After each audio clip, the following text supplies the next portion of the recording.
qui a écrit notamment un ouvrage qui s'appelle Et la faim en France. La France qui a faim, pardon, désolé. Monsieur Jean-Claude Dalbo, qui viendra également compléter avec sa compétence de paysan sur un mixte qui s'appelle Si la France qui a faim reprenait la terre aux machines, et notamment de questionner le fonctionnement de l'agroalimentaire en France, des systèmes d'alimentation, du droit à l'alimentation, et de pouvoir amener, sur des pistes de réflexion, peut-être des corrections, comment à construire, comment tous ensemble. Voilà, j'espère avoir fait une petite et belle introduction. On est déjà très en retard sur le programme. Bénédicte, c'est à toi. Merci. Merci beaucoup pour cette invitation. Merci beaucoup à toutes et tous d'être là. Vous me faites des signes si vous nous entendez pas bien, parce que comme on a la chance d'être en petit comité, autant qu'on en profite pour se mettre en dialogue et bien s'entendre. Donc, on avait envie de vous parler et de mixer, en effet, de faire cet exercice de mixer nos deux titres de livres. Et si la France qui a faim reprenait la terre aux machines, une façon de s'interroger autrement sur, d'une part, les conséquences du système alimentaire, mais aussi sur sa construction, et de revenir ensemble là-dessus. Pouvoir aussi partager avec vous le fait que quand on fait un livre, c'est vraiment pour se mettre en dialogue et d'engager aussi ce dialogue entre nous, c'est important parce que c'est un dialogue vivant et que je crois que depuis qu'on a écrit, les choses qui se passent et tout ce qui se passe fait qu'on ne réécrirait jamais le même texte et que finalement, d'en parler autrement avec vous, c'est plus intéressant puisque les livres, ils sont déjà là. Voilà, donc on va vous parler d'une part, et c'est Jean-Claude qui va le faire, d'essayer de dresser un peu le tableau de la situation de l'agriculture, et comment en fait on a construit tout un modèle qui sert l'agro-industrie dans une perspective aussi solutionniste. On se construit des problèmes pour avoir des solutions, plutôt que d'essayer en fait d'avoir une autre perspective autour de notre système alimentaire. Ensuite, moi, je viendrai un peu expliquer comment, pourquoi et pourquoi questionner cela. La question de l'aide alimentaire, elle rentre dans ce système alimentaire et c'est pas autre chose. Et en ça, c'est aussi important de l'avoir en tête pour pas qu'on se serve de l'aide alimentaire pour que, voilà, comme quoi, en fait, c'est tellement important qu'on ne pourrait pas faire autrement au niveau de la production agricole parce que quand même, il y en a qui auraient besoin. Donc, du coup, sortir aussi de ce construit pour mieux s'approprier les choses. On vous parlera ensuite du projet politique de sécurité sociale de l'alimentation qui est arrivé en conclusion de nos deux textes comme une proposition captivante, importante, intéressante encore une fois, un dialogue à avoir avec vous tous et tous, puisqu'au corps de ce projet, il s'agit de mettre de la démocratie dans l'alimentation. Et puis, on ouvrira et on discutera avec vous de ce projet et d'autres pour essayer de comprendre aussi dans quel contexte politique compliqué nous sommes et surtout pas se replier dans de l'inaction quand on a besoin comme jamais que chacun puisse se sentir acteur dans ce contexte très particulier, pour le nommer ainsi. Tu vois, on est bien entouré. Je te laisse donc la parole pour dépeindre et donner un petit peu le tableau de la situation, comment l'agriculture s'est mise au service de l'agro-industrie. Comment l'agriculture a été capturée par le système industriel, et on pourrait même dire comment l'État aujourd'hui est capturé par le système industriel de production. Je vous remercie de l'invitation, je vous remercie de votre présence. Je viens du Finistère, que j'ai quitté ce matin, où j'étais paysan pendant 40 ans, j'étais éleveur, je poussais les vaches devant moi et me chiais souvent sur les bottes. Et à un moment, je suis parti en retraite et j'étais obligé de comprendre pourquoi j'avais fait ce métier-là, quelles étaient mes intentions au départ et où j'en étais arrivé. Alors, pour aller très vite, quand je me suis installé en 74, on avait l'intention de transformer le monde, de faire la révolution. C'était les années post-68 art, on parlait encore de révolution. Et en matière agricole, c'était la bio qui était le moteur de la transformation à nos yeux. Donc on s'est installé en élevage, en bio et en vente directe. Et j'ai fait ça à peu près toute ma vie. Je pense que 90% de ce que j'ai produit était produit dans ce mode de production qu'est la bio et a été vendu en direct.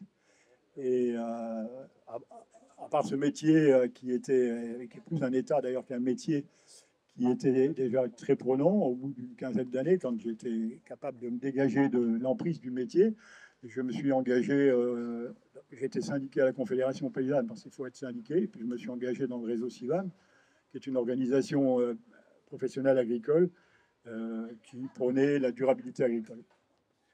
Et au bout de tout ça, je suis arrivé en retraite en 2011-2012. Et à ce moment-là, quelques années avant, on avait commencé à se rendre compte que, en regardant derrière nous le travail qu'on avait fait, je vais le dire très rapidement, et ça sera plein d'implicites, donc on pourra en reparler après, ne nourrissait que 4 à 5% de la population française.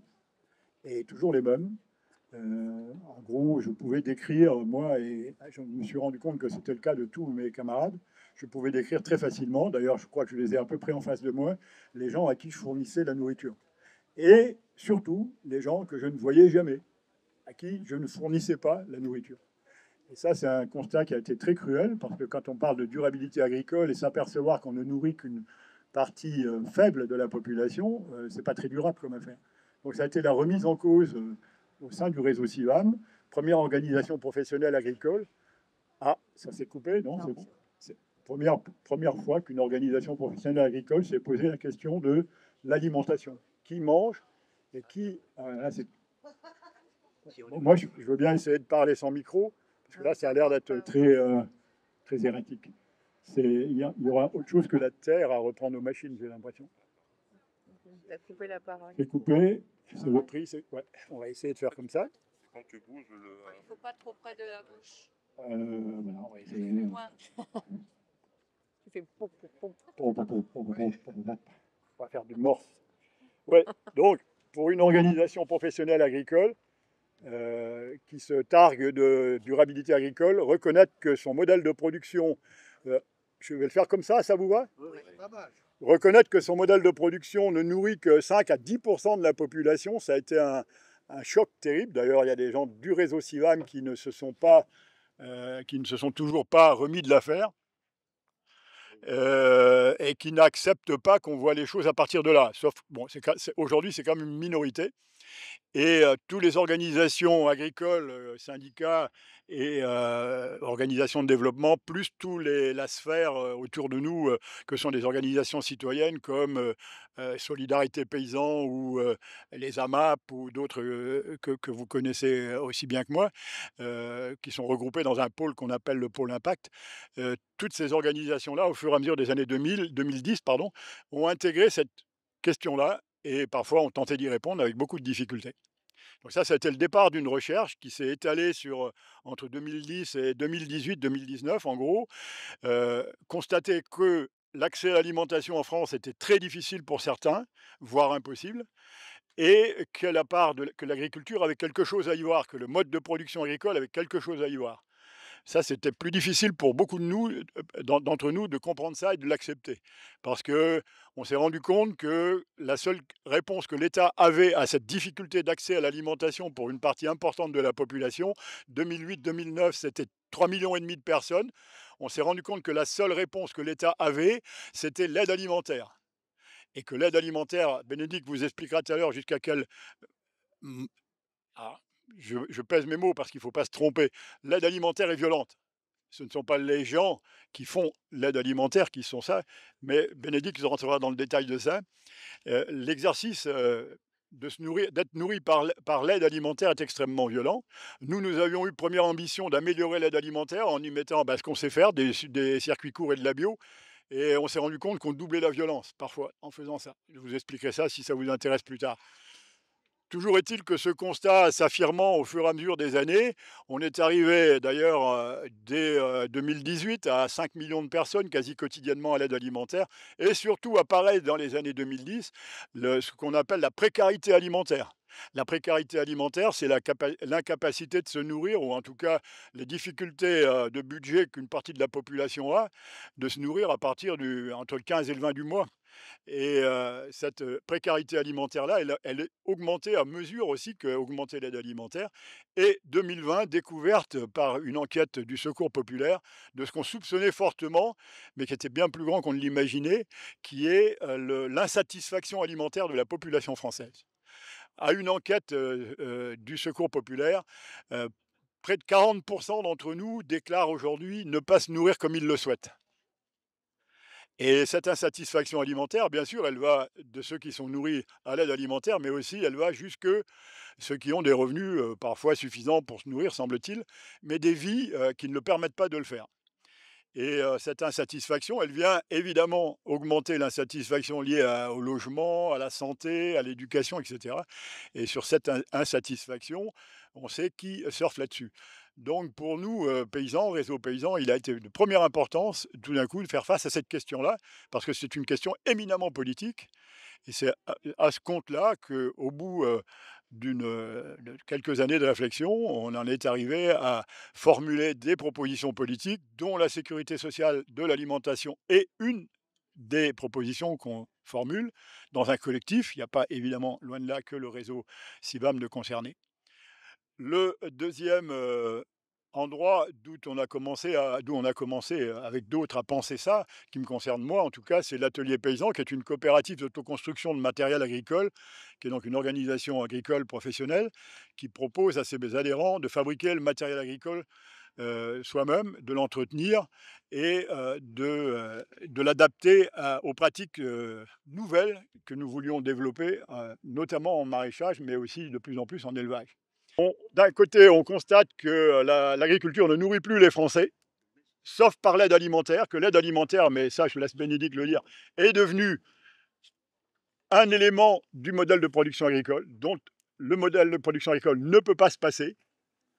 La fameuse phrase que j'ai entendue en 2009-2010, portée par un des responsables de la FNSEA au sein du groupe de préparation de la loi d'orientation agricole, qui disait: Madame la Présidente, il s'adressait à une sénatrice qui était responsable de cette affaire, Madame la Présidente, pour produire assez, il faut produire trop, et ce trop, nous vous demandons des moyens de l'écouler auprès de la population de manière économiquement fiable. Et donc ça voulait dire, en bas mots, et c'est d'ailleurs écrit comme ça dans le code rural, l'aide alimentaire est devenue une activité agricole en 2010. Voilà où nous en étions. Et à la poursuite des raisons de cela, on a découvert, entre autres choses, au sein de l'atelier paysan, qui avait une immense impensée en agriculture, c'est le rôle de la machine dans l'agriculture et dans les moyens de la production. Il n'y a pas des organisations, il n'y en avait pas en tout cas en 2015 quand on a mis la question sur le tapis, aucune organisation professionnelle ne voyait la machine comme un obstacle au développement correct de l'alimentation, comme un obstacle au développement de la paysannerie. Et il a fallu qu'on décrive le mécanisme qui fait qu'à travers l'utilisation de la machine, on est dépossédé de notre métier, certes, mais on est surtout supprimé, tout simplement, et l'alimentation se dégrade. Plus vous utilisez de machines, plus vous dégradez la situation alimentaire en France. Les raccourcis, je vous dis tout de suite, c'est les raccourcis que je fais là.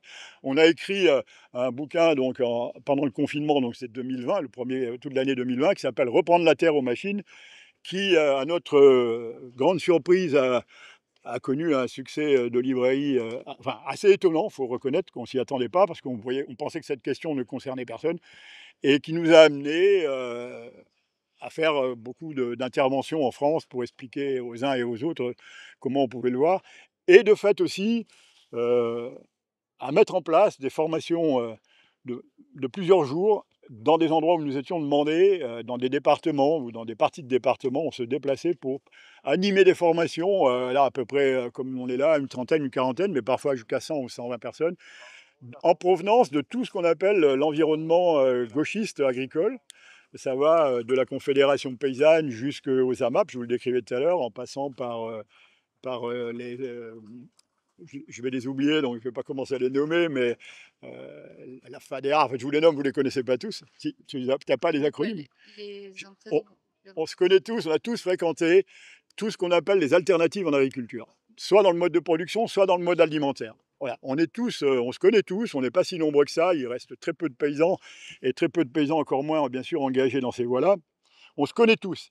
Et si on est très honnête, on se regarde en face, on regarde le travail qu'on a fait en face. Le travail est absolument incroyable. Si vous regardez ce que les AMAP ont fait depuis qu'elles existent, c'est-à-dire 20-25 ans, c'est absolument fantastique de voir comment tout d'un coup on peut avoir une relation directe entre un paysan et des consommateurs. Et je pourrais dire la même chose de ce qu'a fait Terre de Liens, par exemple. Voilà, Terre de Liens qui montre à quel point on peut, dans une ferme, détacher le capital de l'outil, détacher l'outil de production des comptes de la ferme et confier le capital d'une exploitation aux mangeurs, comme on dit aujourd'hui. Et puis, il faut bien le dire, tout ça est absolument extraordinaire, mais totalement impuissant. Nous n'avons pas changé d'un iota, d'un degré, le cours du navire industriel de production alimentaire. Depuis qu'on se pose la question en 2008-2009 jusqu'à aujourd'hui, il n'y a que des paysans qui tombent sur le bord de la route. Il n'y a qu'une augmentation du modèle de l'aide alimentaire. Et je vous passe, parce que je pense que vous êtes mieux au courant que moi là-dessus, ce qui concerne les dégradations environnementales. Aujourd'hui, c'est la question climatique, c'est la question de la biodiversité. Voilà où l'on en est. Nous sommes aujourd'hui devant un modèle de production agricole qui a échoué dans tous les domaines. Donc du coup, quand on vient dire: «Et si la France qui a faim reprenait la terre aux machines?» On vient finalement, je vous le disais un petit peu en introduction, parler de démocratie. C'est-à-dire que on vient interroger le fait que ce qui ne va pas dans ce système alimentaire, eh ben, c'est pas la responsabilité d'un autre, des autres, c'est une responsabilité collective et c'est pas des petites actions et des petites gouttes d'eau par-ci par-là qui peuvent, renverser le système agro-industriel. Ce que vient de nous dire, Jean-Claude, en fait, c'est frappant et il faut se le dire pour, en être conscient, mais pas s'en sentir découragé, mais se dire, voilà, où on en est aujourd'hui et vers quoi on doit lutter. Toutes les actions qu'on mène depuis des années n'ont pas permis de renverser la machine. Et on essaie. Et pire que ça, parce qu'on pourrait se dire, bon, ça renverse pas la machine, mais on est bien dans ce qu'on fait. Pire que ça, la machine, elle nous prend en fait. Nos alternatives nous mettent dans des niches qui correspondent pas à ce qu'on a voulu en faire. Et l'aide alimentaire, finalement, elle en est et pour moi, en fait, elle a révélé ça d'une façon assez gigantesque. C'est-à-dire que quand on dit, l'aide alimentaire est violente, je ne le dirais pas comme ça. Je dirais que le système alimentaire est violent et au sein de ce système alimentaire, l'aide alimentaire, elle vient nous faire jaillir cette violence au visage parce qu'on se retrouve dans un système où celui qui s'est engagé hier au Resto du Cœur, au Secours populaire pour venir en aide à l'autre, et il l'a fait comme dans l'appel de Coluche, en pensant en fait lutter contre la pauvreté, se retrouve 30 ans après complètement instrumentalisé à faire tout autre chose que de la lutte contre la pauvreté. On lui demande de réduire le gaspillage alimentaire. On lui demande de remettre les personnes à l'emploi et on lui demande de garantir l'équilibre alimentaire des personnes qu'il reçoit. Mais par contre, on lui donne absolument pas les moyens de lutter contre la pauvreté. Et c'est en ça que le système dans lequel on se trouve est extrêmement violent. Et c'est comme ça qu'on peut s'en rendre compte dans l'aide alimentaire. Et les bénévoles de l'aide alimentaire, moi pour les avoir pas mal fréquentés et pour en avoir été et pour l'avoir ressenti, eh bien qu'est-ce qu'on fait la plupart du temps? On contient une violence structurelle et on le ressent. On le ressent parce que on sent que si on fait un faux pas, si on est un peu fatigué, si on n'a pas assez de nourriture, si le camion n'arrive pas à l'heure, eh bien, il y a une étincelle qui va faire que bam, ça va exploser. Et cette violence-là, elle n'est pas liée aux personnes qui viennent. Elle est liée au fait qu'on ne répond pas au droit à l'alimentation en France. Mais on a l'impression qu'on aurait fait ce qu'il fallait pour répondre au droit à l'alimentation, puisqu'il y a l'aide alimentaire. Sauf que ce qu'on oublie, c'est qu'est-ce que c'est en fait que ce droit à l'alimentation? Qu'est-ce qu'on met derrière? Et les dimensions du droit à l'alimentation, elles vont au-delà du fait de venir donner une assiette en plein milieu de la nuit. Et c'est même à l'encontre de ça. Elles viennent parler de dignité. Elles viennent parler de respect, de culture de l'autre. Elles viennent dire que l'alimentation, elle doit être durable, qu'on doit permettre à la personne qui se nourrit d'être en bonne santé et physique et psychique. Et tout ça, l'aide alimentaire, elle ne peut pas le faire.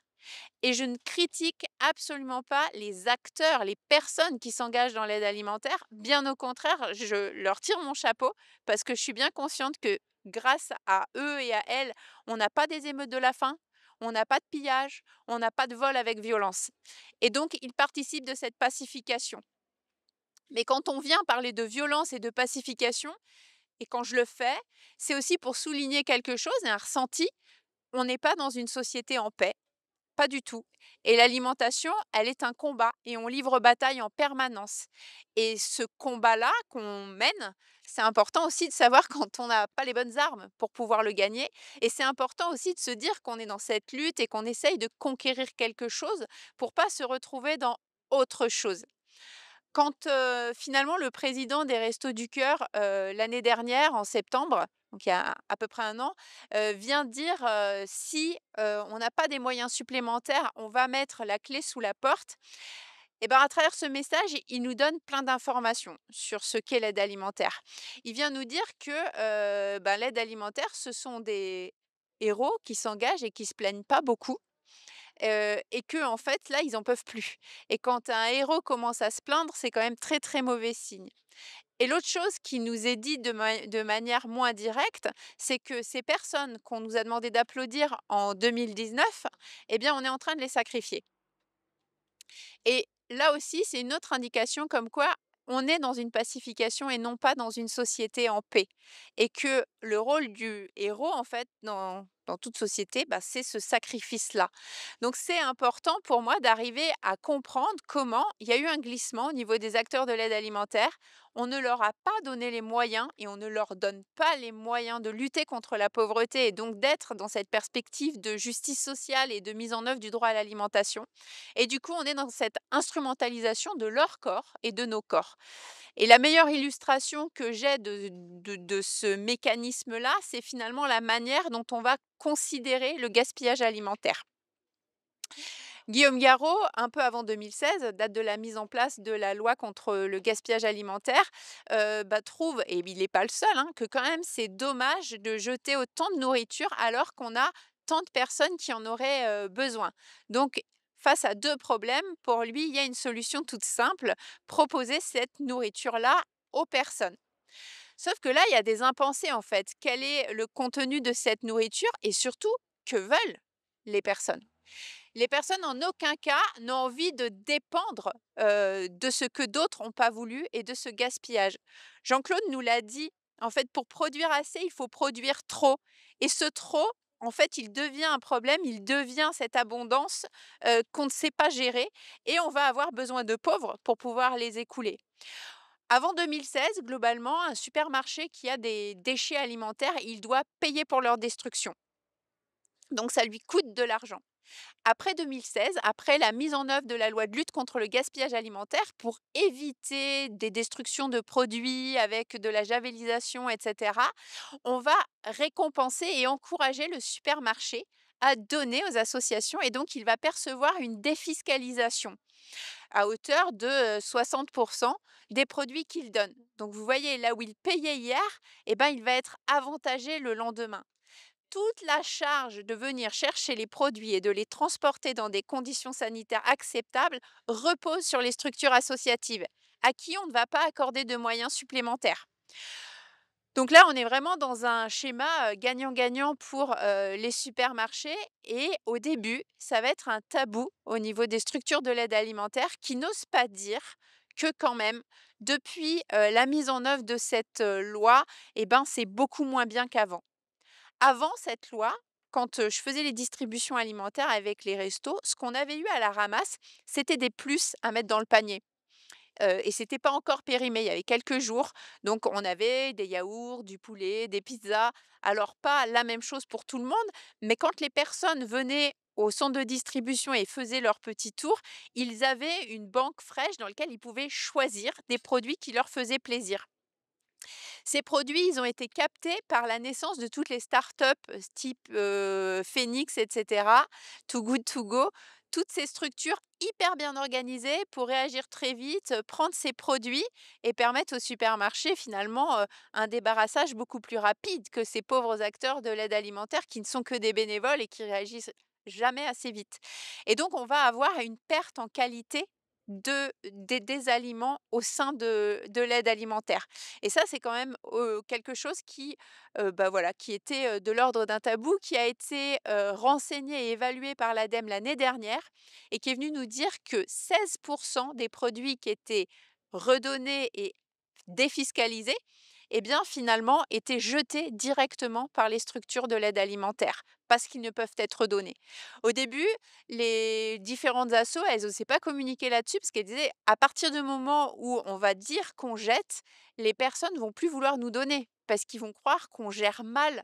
Et il faut se rendre compte, hein, dans un centre de distribution, il n'y a rien qui est laissé au hasard. Tout est super bien géré. Finalement, pourquoi on a besoin de cette gestion, minutieuse au niveau des structures de l'aide alimentaire? On nous dit toujours qu'on n'a pas assez de chiffres pour comprendre la précarité alimentaire. Je ne le partage pas complètement. On sait qu'en France, aujourd'hui, on a, 9 millions de personnes qui vivent sous le seuil de pauvreté. Globalement, on peut se dire que pour ces personnes-là, c'est difficile, de trouver à manger et de pouvoir bien se nourrir. Et on sait qu'au niveau des structures de l'aide alimentaire, elles peuvent répondre à peu près à 4-5 millions de personnes.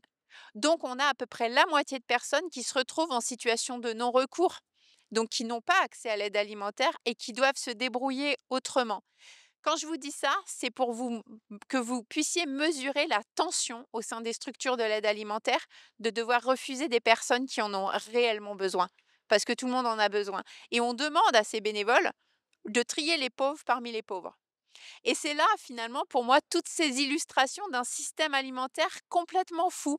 D'un côté, on a des producteurs qui travaillent 70 heures par semaine, à chaque fois de plus en plus, qui font des investissements colossaux et qui ne peuvent pas se dégager un revenu pour vivre. Et de l'autre côté, on a des personnes pour qui l'aide alimentaire n'est plus la réponse à une situation d'urgence, mais le moyen de s'alimenter. Et donc oui, il y a une urgence, mais l'urgence, elle est de réfléchir à un autre système. Et pour moi, ça consiste au fait de sortir l'alimentation du marché, en tout cas une grande partie. Et de mon côté, je vous dirais simplement qu'aujourd'hui, ce sont des chiffres qui n'ont pas été, ce ne sont pas des chiffres qui ont été produits par des gauchistes, c'est l'Observatoire des prix agricoles. L'euro alimentaire en 2018, alors je serais très étonné que ça ait beaucoup changé, non, même c'était en 2019, juste avant le confinement. L'euro alimentaire est ainsi fait que quand vous achetez aujourd'hui 1 euro de pain, sur la ferme du céréalier, il ne revient que 8 centimes. Et que ces 8 centimes, il y a à peu près 2 à 3 centimes qui rémunèrent le travail du céréalier. Et c'est à peu près partout pareil, que ce soit chez un éleveur. Alors évidemment, c'est un peu différent sur une ferme comme la nôtre, comme la mienne ou comme celle du réseau CIVA, mais encore une fois, je vous le dis, c'est 10% de la population agricole et ordinaire qui sont concernés par notre travail. La majorité d'entre nous sommes nourris par le modèle industriel de production qui est tel qu'on vient de vous le décrire, avec les conséquences. On n'a pas insisté beaucoup là-dessus sur la santé. C'est important parce que la prise en considération des problèmes de santé dans les années à venir va sans doute mettre en danger le système de production agricole, si j'en crois en tout cas ce que je vois en Bretagne. Et on n'a peut-être pas pris assez vite en considération cet aspect-là des choses dans nos revendications. Donc ça, c'est une chose. Voilà, et dire qu'en faisant le travail qu'on fait avec d'autres, hein, au sein d'un collectif, par exemple, pour revendiquer la sécurité sociale de l'alimentation, et puis d'autres organisations, d'autres endroits, on brise un tabou et on brise même une règle d'or de l'industrie qui est de séparer les tâches, de diviser le travail. Diviser le travail, tout le monde sait que c'est augmenter, pour un capitaliste, c'est augmenter la productivité. Chacun se consacre à ce qu'il sait faire le mieux. Mais aussi, il ne faut jamais l'oublier, il faut séparer les tâches. En gros, chacun fait son métier et les vaches vont être bien gardées. Il est hors de question, quand la marée verte est apparue en Bretagne et que les premiers écologistes ont pris la parole dans les années 70, je vous rappelle quand même, c'était 72, hein, on est en train d'en parler comme si c'était une découverte. Ont pris la parole, on leur a dit, mais ça, il y a des organisations paysannes qui se sont jointes à eux, les paysans travailleurs de l'époque, par exemple, contre l'élevage de veaux aux hormones aussi, par exemple. Et on a dit, chacun son métier, ça ne vous regarde pas, organisation paysanne, ça ne vous regarde pas, on va faire des postes, on va créer des emplois ingénieurs pour s'occuper des problèmes des algues vertes, pour s'occuper des problèmes de consommation d'hormones et de la santé qu'il y a derrière ça, problème de santé qu'il y a derrière ça. Et puis, nous, quand on a posé la question de la pauvreté, pour dire, voilà, ben, il faudrait peut-être que les paysans commencent à réfléchir à ça, que les modèles de production agricole, quelle est l'importance là-dedans de la mobilisation du capital pour appauvrir le bout de la société, etc. On nous a dit, oh, hop, hop, hop, là, pour le coup, c'était Garot qui était ministre à l'époque, en 2012, des industries agricoles. Il y avait secrétaire d'État à l'industrie agricole, il faut quand même inventer un truc pareil. il nous a dit tout de suite, non, ça, c'est pas votre problème, ça, on va créer des gens qui vont s'occuper de la malnutrition en France. Et on a créé des métiers d'ingénieurs, diététiciens, et j'en passe, et des meilleurs. Et donc, on a brisé ce tabou-là de l'industrie qui veut séparer les tâches et diviser le travail. Et quand on vient vous parler, alors moi, je me désole parce que je constate qu'on parle très souvent, tout le temps, à un même type de personne qui est, en général, celle qu'on a nourrie pendant les 40 ans de travail qu'on a fait précédemment. C'est-à-dire des gens avec un capital déjà important, pas seulement financier, bien sûr, même parfois pas financier, mais au moins culturel. Et la difficulté alimentaire, elle est pas, elle commence à le devenir, là, on pourrait presque s'en réjouir, mais elle n'est pas d'abord dans les classes moyennes, même le bas de la classe moyenne, je ne sais pas si on peut encore parler comme ça, elle est dans ce qu'on appelle les classes populaires, elle est notamment dans les quartiers populaires, et aussi, on l'oublie, on l'avait même oublié déjà, nous, au départ, en milieu rural. Là, il y a des grosses difficultés alimentaires, et c'est là qu'on a beaucoup plus de mal à se faire entendre. Je dis ça pas spécialement pour moi, mais pour l'ensemble des gens, des syndicats d'ailleurs, par exemple. Et c'est beaucoup plus, c'est assez, enfin, il faut savoir ça. Je peux citer par exemple les AMAP qui, à 6 ou 7 ans, ont voulu s'implanter, constatant que dans les paniers d'AMAP, en général, les clients des AMAP sont le bas de la classe moyenne, quoi, les gens avec un capital culturel un peu élevé. Là. Moi, pour vous dire ce que c'est, quand j'allais livrer de la viande, chez moi, je savais, en rentrant dans une maison, d'abord, j'allais jamais dans un immeuble, jamais un habitant d'immeuble ne m'a commandé une quelconque viande, encore moins dans un quartier populaire.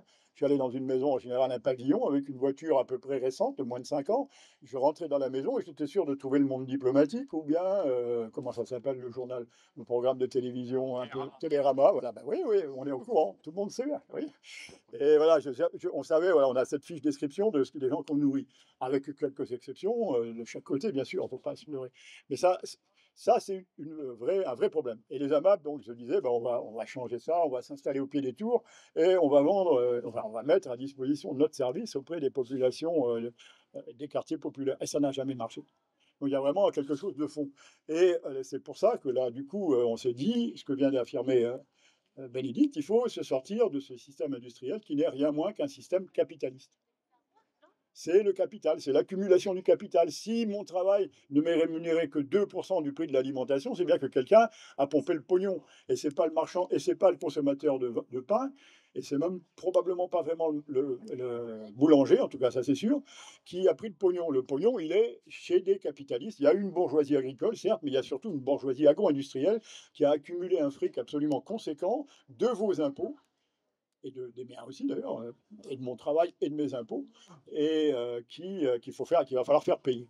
Donc les propositions politiques qu'on a mises sur la table et dont on veut discuter, ce ne sont pas des programmes, ce sont des propositions politiques qui consistaient en effet à sortir du marché, sortir de la loi de l'offre. Qu'est-ce que c'est qu'une société d'abondance? C'est une société dans laquelle, si vous avez un problème, si vous manquez de quelque chose, il suffit de produire ce quelque chose et même éventuellement de le produire trop. On l'a vu à l'œuvre. Et donc on est dans une société d'abondance qui a créé de la pauvreté.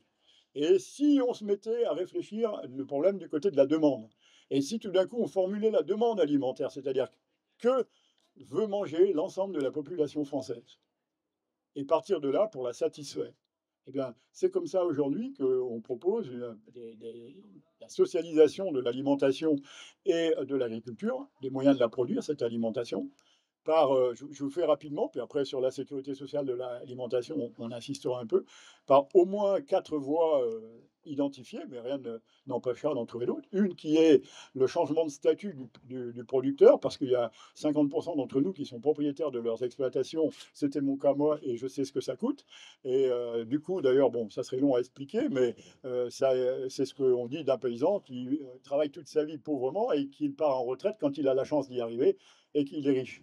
Moi, c'est à peu près ce qui m'est arrivé. Donc, au lieu de payer des cotisations et d'abonder un système de sécurité sociale, on fabrique du capital et quand on est arrivé en retraite, eh ben, on vit de ce capital. On essaye de vivre de ce capital. Donc, j'aurais pas dû m'occuper des questions alimentaires, j'aurais été certainement plus à l'aise pour vivre de mon capital qu'aujourd'hui où j'ai commencé à faire. Et je pense qu'on est quelques-uns à se dire qu'il faut qu'on change ce statut-là. Donc, ça, c'est un gros travail qui est fait par la Confédération paysanne, notamment depuis plusieurs années. Il ne faut jamais négliger que les politiques publiques, qui sont le fruit de nos impôts et de nos taxes, doivent nous revenir. Aujourd'hui, je vous le disais tout à l'heure, l'État à confisquer la politique alimentaire et agricole. Et quand je dis confisquer, c'est à peu près du même ordre que ce qui s'est passé en Afrique du Sud, quand l'État a été confisqué totalement après Mandela. C'est de cet ordre-là, c'est pour ça que j'emploie ce mot-là volontairement. Et au point qu'aujourd'hui, si on analyse, comme on le faisait précédemment, le modèle, les conflits en agriculture en termes de lobbying, comme le font la majorité de nos organisations, on se plante. On est face à un complexe agro-industriel dont l'État est une partie. Vous voyez, et vous ne pouvez plus vous adresser à l'État. Aujourd'hui, c'est strictement impossible. En tout cas, c'est perdu d'avance pour être juge des bonnes mœurs, quoi. Vous êtes certain que ça n'arrivera jamais. Donc il faut qu'on se tire de là. Donc reprendre les politiques publiques en main, parce que ce sont le fruit de nos impôts, encore une fois. Et plus vous êtes pauvre et plus vous payez de taxes, plus vous payez d'impôts en proportion de vos revenus. Donc ça, c'est pas non plus une chose à perdre de vue.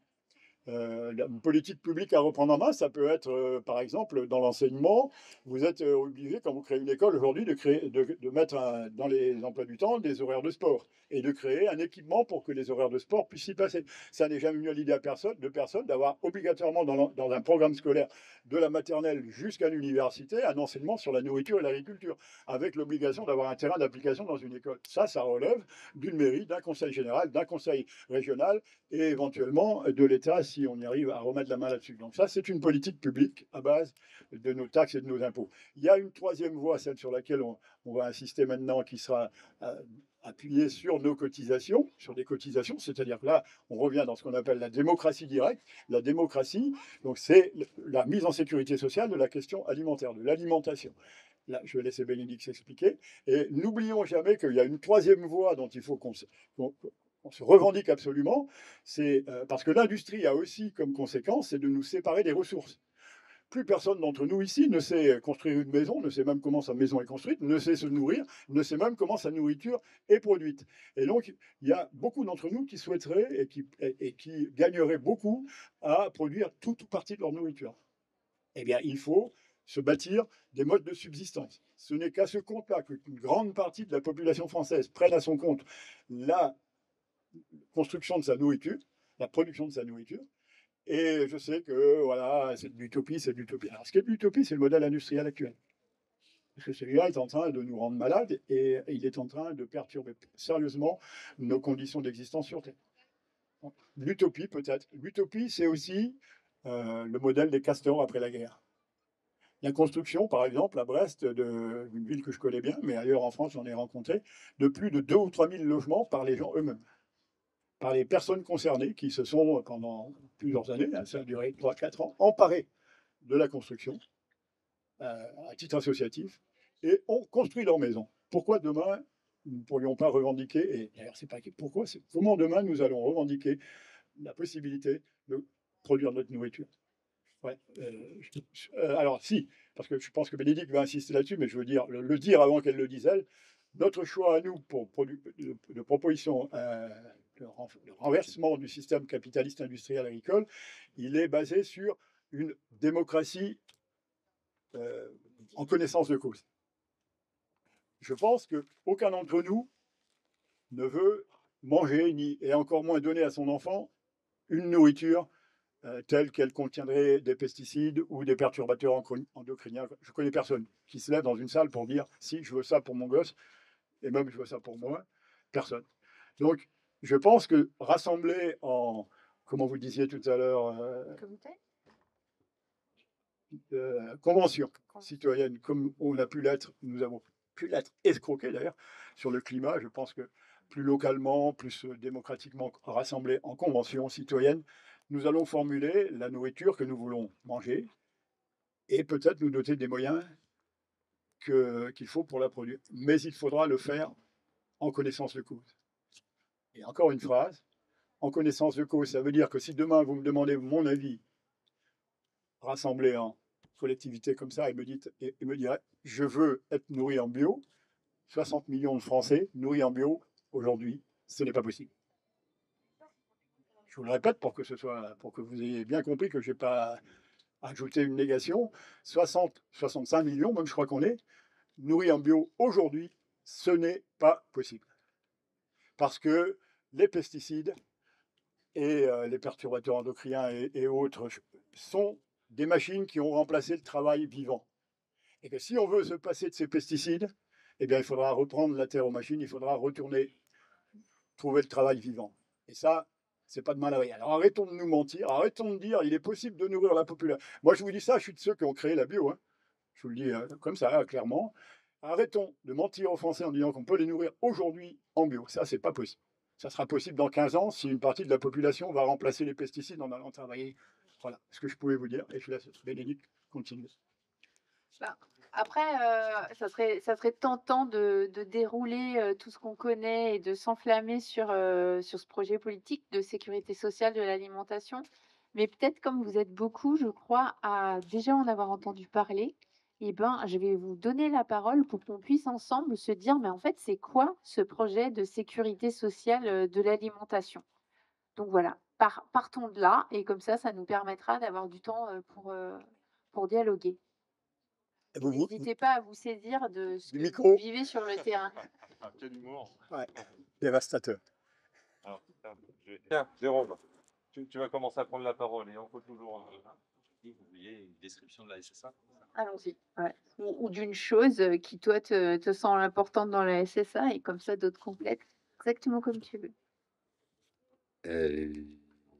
Une chose importante.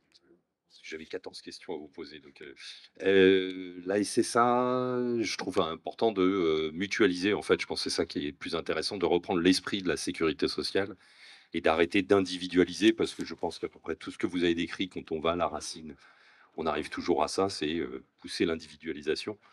Et je pense que la SSA, pour ça, a assez fort intérêt, c'est mutualiser à nouveau un besoin essentiel, comme on l'a fait pour la santé. Donc c'est pour ça que j'ai même tendance à penser que ça ne sera pas si choquant et que ça peut être, s'il y a des idées de sécurité sociale sur plein de choses hein, aujourd'hui, sur l'emploi même, hein, au-delà de Pôle emploi, etc. Mais j'ai tendance à croire que l'alimentation qui fonctionnerait, alors je laisserai peut-être quelqu'un d'autre l'expliquer, sur le même principe, cotisation, on mutualise et on a accès à certains soins ou une certaine quantité d'alimentation. Je pense que c'est ça le plus important, mutualiser. Je trouve que ça peut faire projet de société, donc on fait tellement de choses en même temps que je trouve ça génial. Oui, alors juste pour prendre le contre-pied, histoire qu'il y ait un débat, moi je pense que la meilleure échelle, c'est peut-être le local, pour mettre en place les systèmes qui sont ceux de qu'on dit sécurité sociale de l'alimentation. Voilà. Et t'en as un exemple? Oui, il y en a quelques-uns, hein. On va dire Montpellier, on va dire ce qui se met en place aujourd'hui sur des communes qui ont fait ce choix, alors qu'ils ne l'appellent pas nécessairement sécurité sociale de l'alimentation.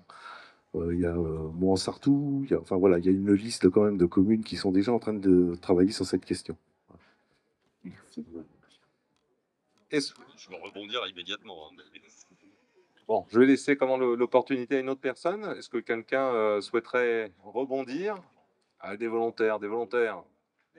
Allez, tiens, rapproche-toi, tu vas être volontaire d'office.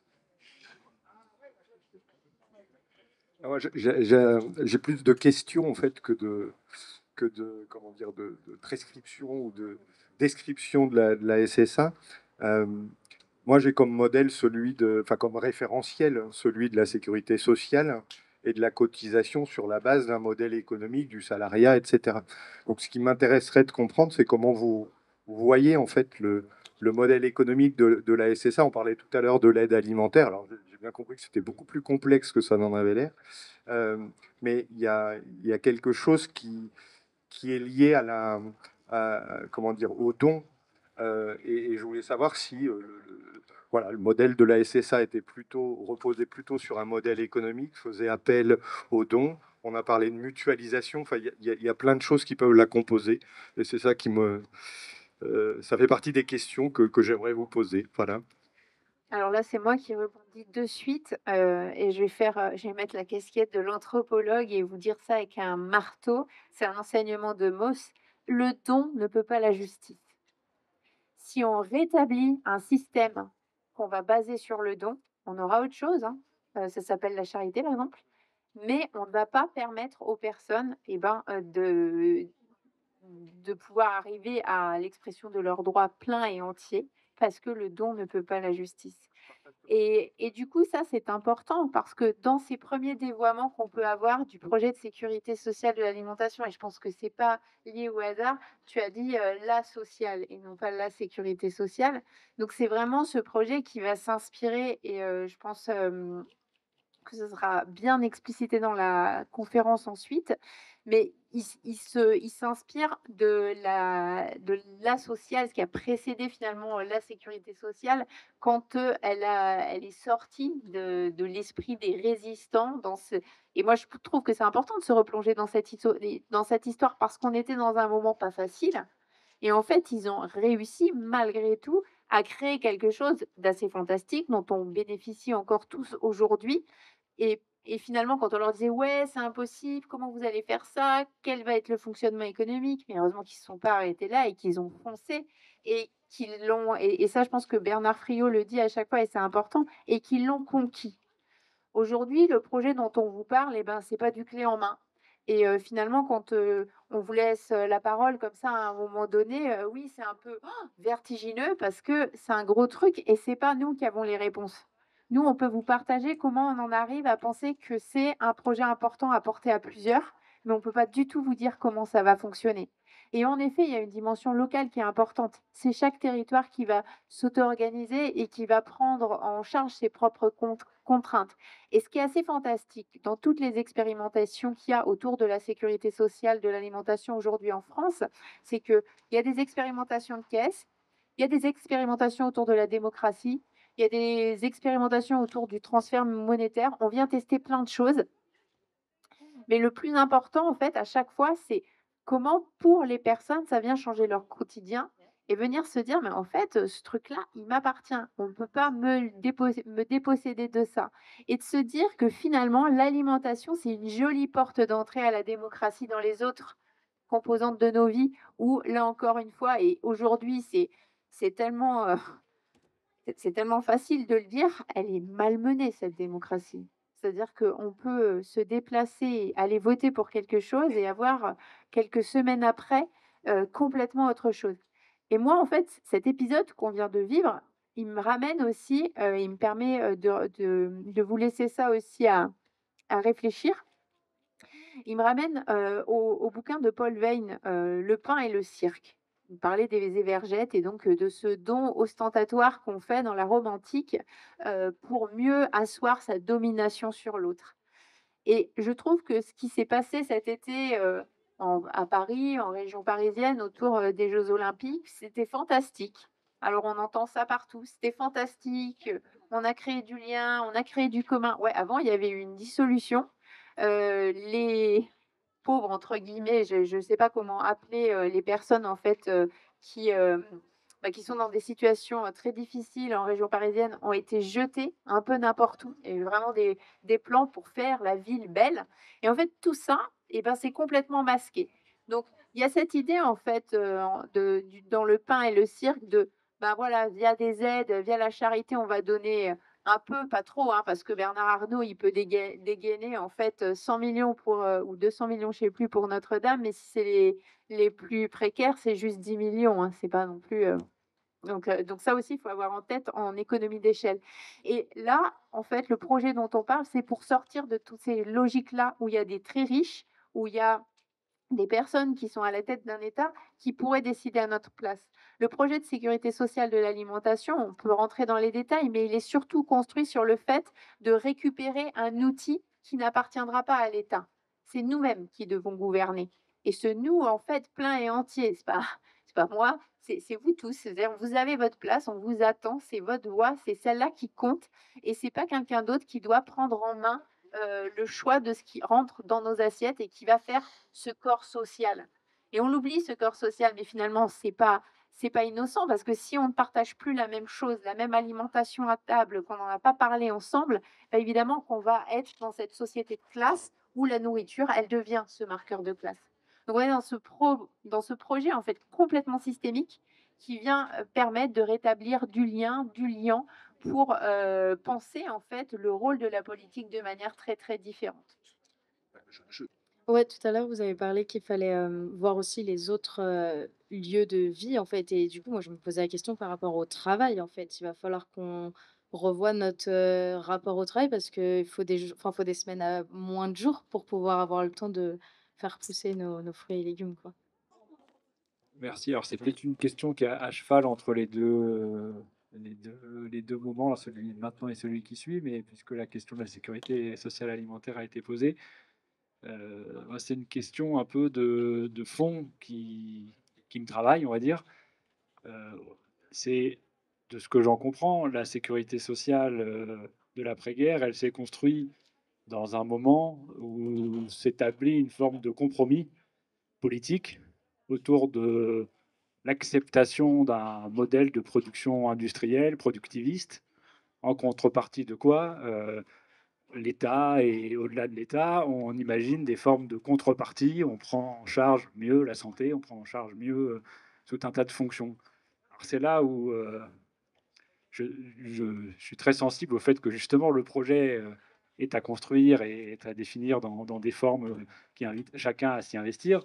Mais c'est la question que je me pose, c'est du coup, s'il y a bien quelque chose de ça dans le compromis qui c'est possible, comment on tient cette idée-là, ce projet-là de sécurité sociale alimentaire, et l'idée plus générale de sortir du marché, sortir de la division du travail qui enferme les gens, qui font qu'on délègue nos responsabilités à d'autres, et toutes les autres dimensions. C'est-à-dire comment on peut penser ce chemin d'une certaine façon, au-delà du fait qu'on va l'inventer en faisant, mais parce que quand même, pour moi, c'est pas rien. Ce compromis, la sécurité sociale, ça serait quand même dans un compromis économique et politique plus large, quoi. Ouais, vas-y, vas-y. C'est une question à laquelle on Merci donc de votre présence. Juste une question qui rejoignait les interventions des deux premières personnes. On parlait comment dire, de lieu, de territoire, si vous voulez. Et j'en suis resté il y a quelques temps, où les expériences de Montsartou, de la Bièvre aussi, Conil, le Montpellier, j'avais cru comprendre au nord de Paris également, sans revenir tous sur les détails, et sur tous les détails, il y en aurait trop, mais partir quand même depuis quelques temps, quelles sont les avancées dans le domaine de la sécurité sociale de l'alimentation, où est-ce qu'on en est et quels sont les objectifs. Bien sûr, on ne pourra pas tout aborder, il y en a trop. Merci. C'est une question à laquelle on n'a jamais publiquement tenté de répondre, tu vois, celle que tu as soulevée, qui est un peu la même que celle de la question sur le travail. Comment demain on va concevoir la manière dont on va vivre ensemble, et notamment pour un paysan, comment on va produire la nourriture, comment vous allez la consommer. Et le compromis que tu évoquais, qui a été passé après-guerre, en gros, c'est un compromis keynésien, fordiste, qui repose sur une croissance permanente des biens de consommation et une négociation salariale permanente qui permet à l'ensemble, à une partie de la population importante, ou la plus importante possible, disons, d'accéder à la consommation. Et ce compromis-là, il fonctionne jusqu'à quand? On a commencé à déconner dans les années 80, sérieusement dans les années 90, et depuis 2000, il ne fonctionne plus. Et non seulement il ne fonctionne plus socialement, parce qu'on voit bien que la répartition capitale, de toute façon, lui, il s'exonérera jamais de ponctionner le plus possible dans les poches. Donc le compromis, c'est un compromis. Pour le coup, il faut qu'il y ait des compromis dans la vie, mais là, pour le coup, il faut les considérer comme des compromis, ce n'est pas des conventions. Et deuxièmement, on se rend compte qu'une croissance de tel type, elle obère nos conditions d'existence pratique sur Terre.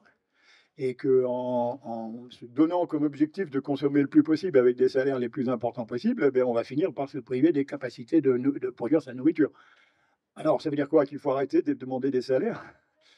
Écoute, tu ne penses pas tout à fait quand même, parce que je pense qu'il y a une telle différence de revenus entre ce qu'on appelle le bas de la classe moyenne et les 5 à 10% d'entre nous qui consomment qui ramassent l'essentiel du fric lié à l'agriculture, qu'il est impensable que nous arrêtions de revendiquer des revenus, quoi, et des prix pour nous. Enfin bref, tout ça, ça doit se faire. Il y a un mouvement syndical qui doit être là, en train d'imposer en permanence des conditions d'existence aujourd'hui, actuelles, décentes pour les paysans et producteurs, et pour tous les paysans. Hein. C'est la Confédération paysanne, je pense que c'est 30 000 adhérents. C'est pas 30 000 adhérents qu'on va vous nourrir. Il reste plus, même pas 400 000 paysans en France, il n'y en a pas un en trop. Je le redis parce que ça peut paraître un peu choquant pour certains, mais il n'y a pas un paysan en trop. Il y a une petite bourgeoisie agricole, donc il faut se passer absolument, il faut les chasser. On les a chassés des châteaux en 1789. Depuis, ils sont plus dans les châteaux, ils sont sur des comptes en banque, dans des trucs, dans des endroits un peu plus inaccessibles. Mais si on les chasse pas d'une manière forte, on n'aura aucun pouvoir. Mais l'ensemble de la population agricole, il faut leur parler. Comment on parle de la sécurité sociale, de l'alimentation à des gens de la coordination rurale? C'est ça qui m'intéresse aujourd'hui. Comment on parle de la sécurité, de la socialisation de l'alimentation, hein, pour parler de manière générale, à des gens de la FNSEA, à des paysans de la FNSEA. Voilà ce qui doit nous importer, pour nous en tout cas. Et pour vous, comment on va parler de ces questions de socialisation dans un quartier populaire où les revenus sont largement inférieurs à la moyenne, en leur disant, de toute façon, quand on sera tous réunis pour voir ce qu'on va consommer comme alimentation, on va diminuer notre consommation de 30%. Je dis ça comme ça, peut-être que c'est 15, j'en sais rien du tout, mais en tout cas, ce qui est sûr, c'est que produire en abondance comme on le fait aujourd'hui, on ne pourra pas le faire. Et le choix démocratique de ce refus est important. Sinon, il sera imposé et là, ça ne marchera jamais. Ça, c'est, je ne sais pas, ce compromis keynésien, je ne sais pas si tu voulais entendre dire ça. Je ne sais pas s'il reste 2 minutes, après je te laisse. Juste parce que pour moi, c'est important. Ce n'est pas une révélation sur le chemin de Damas, comme disait Saint Paul, mais c'est quelque chose de cet ordre-là. En 2017, on travaillait depuis longtemps sur ces questions. Ça fait déjà près 7-8 ans que je travaillais là-dessus avec d'autres. Hein. On s'était fait toutes les associations depuis 2011 d'aide alimentaire. J'ai mangé avec, par exemple, je me souviens de ça, il y a une photo en témoigne, avec le colonel de l'armée du salut en grand uniforme. Ah, je peux te dire, quand tu viens du fin fond de ta campagne, tu te demandes qu'est-ce que tu fous là à table avec le monsieur. Il a fallu qu'on fasse toute cette découverte de secours populaire pour entendre le secours populaire nous dire mais pourquoi vous voulez nous voir? Qu'est-ce que ça a à voir? Vous produisez. Nous, on fait de l'aide alimentaire, vous êtes paysans, il n'y a aucun rapport entre les deux. Secours populaire, etc., etc., etc. Donc partout où tu vas, c'était comme ça, il a fallu qu'on fasse ce chemin-là. Et puis en 2017, il y a quelqu'un qui me dit tu devrais aller voir un film de voilà, j'ai oublié son nom, quelqu'un qui est très connu, un cinéaste anglais, Ken Loach, voilà. Moi, John Blake, un truc comme ça. John Blake. Il y a une scène d'aide alimentaire absolument sidérante dans ce film. Je ne sais pas si vous l'avez vu, en tout cas, voilà, sorti fin d'année, je crois que c'est 2017 ou peut-être 2016 même d'ailleurs. Va voir ça. Bon. J'aime pas trop Ken Loach parce qu'il ressasse notre malheur, et ressasser son malheur, c'est pas la meilleure chose à faire. Donc là, je me dis, je vais quand même aller le voir, je m'oblige à ça. Quand on va voir au ciné, pour 1 heure de route, donc on va regarder un deuxième film derrière. Et le deuxième film, c'est Frio. Frio qui me dit, tiens, il y a La Sociale qui vient de sortir, un documentaire sur le système de socialisation de la santé, de l'accident du travail, etc., enfin les branches de la Sécu. Tu devrais aller voir ça. Et là, il se trouve que l'un derrière l'autre, je vois les 2 films. Le premier, Ken Loach, 400 personnes dans la salle, toute la bourgeoisie brestoise, qui habite en centre-ville, qui pleure en sortant, qui est en colère en sortant, qui retourne dans son logement et qu'on ne revoit plus jamais. Si, dans les COP bio, si, un peu dans les AMAP, mais nulle part ailleurs, ou pas grand monde en tout cas. Nous, on va bouffer une frite et on revient et on va regarder La Sociale. Et là, La Sociale, tout d'un coup, d'abord, on était plus de 80, et là, tout d'un coup, tu te dis, mais merde, voilà, de nos larmes et de nos colères, ce qu'il faut qu'on fasse. L'alimentation, la sociale, c'est ça. Et c'est ce compromis-là qu'il faut qu'on arrive à passer. Mais encore une fois, ce nouveau compromis, il ne se fera pas sans choix démocratique de l'ensemble de la population, que ce soit du côté des consommateurs comme du côté des producteurs. C'est très important. Il ne peut pas y avoir une avant-garde éclairée du prolétariat. Ça a été des slogans des années 70, 80. On sait aujourd'hui vers quel échec on va, si on y va comme ça. J'étais un peu... J'ai le micro. Du coup, je vais. C'est pas vraiment. Enfin, c'est une réponse un peu globale à des choses qui ont été dites. Moi, j'avais envie de conclure, en tout cas, ce premier temps en parlant de résistance et en opposant nos résistances. Et du coup, j'y mets dedans l'expérience de Montsartou sur ses cantines, sur le fait de salarier un paysan par la commune pour produire pour les cantines, enfin ce genre d'initiative qui date maintenant. Et puis les expérimentations autour de la sécurité sociale de l'alimentation. Mais j'y mets aussi tous les acteurs de l'aide alimentaire qui sont en résistance aujourd'hui, parce que c'est extrêmement dur ce qu'ils font. J'y mets le système des AMAP. J'y mets... le fait, mince, j'oublie le nom, le collectif interdit là, dissous, les soulèvements de la terre. Bref, on a toutes ces forces, en fait, toutes ces résistances qui peuvent s'allier et discuter et échanger ensemble et surtout se mettre dans un récit commun. Les acteurs de l'aide alimentaire ne sont pas les cogestionnaires de la pauvreté que le gouvernement souhaite avoir à ses côtés. Ils sont vraiment en lutte contre la pauvreté, ils n'ont pas à rentrer dans ces tout petits chaussons qu'on leur donne. Tout comme les agriculteurs, dans leur majorité de réalité de vie paysanne, ne sont pas les cogestionnaires de la politique alimentaire tels que quelques-uns le décident dans les grandes instances. Et de ces résistances, et le fait de changer ce récit, de s'approprier un récit dans lequel eh bien, on s'affirme en résistance et non pas en cogestion d'un système qui reste finalement encore pieds et poings liés au capitalisme, et ben ça nous permet de se dire qu'on va ensemble faire la paix. Et pas la paix blanche, c'est un autre anthropologue, Robert Jolin, qui définit la paix blanche en fait pour qualifier l'ethnocide paysan qui a lieu en Amérique du Sud.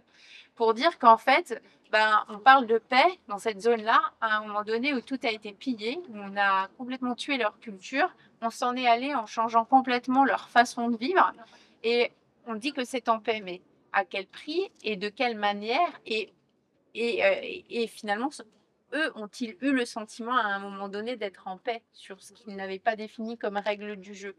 Donc c'est pas du tout facile de faire cette paix-là et elle nécessite un projet politique fort, mais qui nous permette de sortir du compromis ou des consensus dans lequel on est baladé en fait à chaque fois dans des caricatures où à partir du moment où on a un point de vue qui n'est pas celle du modèle dit dominant, mais c'est-à-dire quelques bien-pensants dans les instances du pouvoir et puis des journalistes qui sont à leur botte, eh bien, on serait des islamo-gauchistes.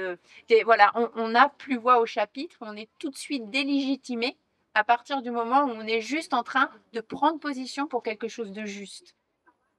Et ça, je crois que c'est aussi un processus de pacification où ça met tout le monde dans l'inertie. On ne sait même plus quand est-ce qu'on aurait le droit ou comment de dire certaines choses. Et voilà, il faut s'autoriser dans ce processus de paix à pouvoir dire ce que l'on ressent, à pouvoir exprimer toute la douleur que c'est de vivre l'ethnocide paysan, par exemple. C'est des suicides tous les jours, c'est 27 fermes qui disparaissent aussi chaque jour. Donc tout ça, on peut le nommer et on peut s'en indigner et on peut se dire aussi qu'on est légitime à le penser ensemble et qu'on n'a pas le droit en fait de nous mettre dans une petite case où on serait toujours en train d'accepter par compromis ce que d'autres auront choisi pour nous. Voilà. Le projet de sécurité sociale de l'alimentation, il propose de faire la paix en sortant de ça. Voilà. Merci beaucoup. Alors, est-ce que tu peux simplement rappeler ton ouvrage et où c'est qu'on peut le retrouver, le cas échéant? Alors du coup, le livre s'appelle La France qui a faim, le don à l'épreuve des violences alimentaires. Ça vient vous raconter 5 années d'enquête au cœur des Restos du Cœur, mais aussi la manière dont ce travail-là résonne avec les conditions agricoles et les perspectives que ça ouvre autour de la sécurité sociale de l'alimentation. Claude a... Et du coup, pour compléter le titre qui a été donné à cette intervention, donc reprendre la terre aux machines, sous-titré pour une autonomie paysanne et alimentaire, et publié au Seuil, dans la même collection d'ailleurs que ceci. Au Seuil, vous les trouvez n'importe où. Le tien vient d'être publié en poche aussi, non, il me semble? Non, pas encore. Donc celui reprendre la terre aux machines est en poche aujourd'hui, ce qui fait que j'en ai pas jugé bon de m'emmener avec moi, puisque vous les trouverez dans toutes les librairies. Et j'avais quelque chose à rajouter sur ce sujet. Ah oui, il a été traduit en italien. Et bon, je plaisante, mais c'est juste qu'on est des pecnos. On est des ploucs. On a écrit ça au téléphone. On a écrit, on s'est mis à 6 autour d'une table. Bon, il y avait quelques ingénieurs agricoles avec nous, mais c'est quand même des paysans. Eh bien, on a écrit un bouquin qui, tout d'un coup, on pensait qu'il y aurait 300 personnes à le lire, dont nos amis et nos familles. Et puis, on aurait été bien content à Noël d'aller dire, tiens, cadeau de papy, tu vas voir son papy là-dedans. Et bien pas du tout, c'est un bouquin qui s'est vendu à plus de 20 000 exemplaires et qui continue toujours à se vendre. Et ça prouve que la société française est intéressée à la question alimentaire. C'est une preuve de ça. C'est une preuve aussi que nous, on n'a pas été trop mauvais, mais c'est une preuve que la question vous intéresse grandement, au-delà de nous. Et ça, c'est important à garder ça en considération. Il y a d'autres livres, d'ailleurs, qui le montrent également. Je pense celui de Hélène Dorfman, un énorme pavé sur le capitalisme vert, justement, en agriculture. Là, pour le coup, c'est du travail extrêmement sérieux. 6 ans d'enquête, il faut absolument lire ça. J'ai oublié le titre exact, mais vous le retrouverez facilement. Il y en a quelques-uns comme ça qui montrent l'intérêt que l'ensemble de la population française porte aujourd'hui sur le modèle agricole parce qu'elle est mal alimentée. Très bien. Merci beaucoup. Merci encore à vous deux. Alors, ne vous inquiétez pas si vous avez des questions sur le régime général de la sécurité sociale de l'alimentation. Kevin Certenay, qui est avec nous, comme on va reprendre d'ici un petit quart d'heure comment le cycle de conférence. Il y aura encore une table ronde à 17h, 17h30 peut-être, parce qu'on va déraper sur le temps, où là vous pourrez reposer comment vos questions également à Bénédicte, comment ainsi qu'à Jean-Claude, et puis compléter comment finalement, comment votre vision et votre compréhension, comment du modèle et ce champ des possibles que nous pourrons construire ensemble. Merci à vous.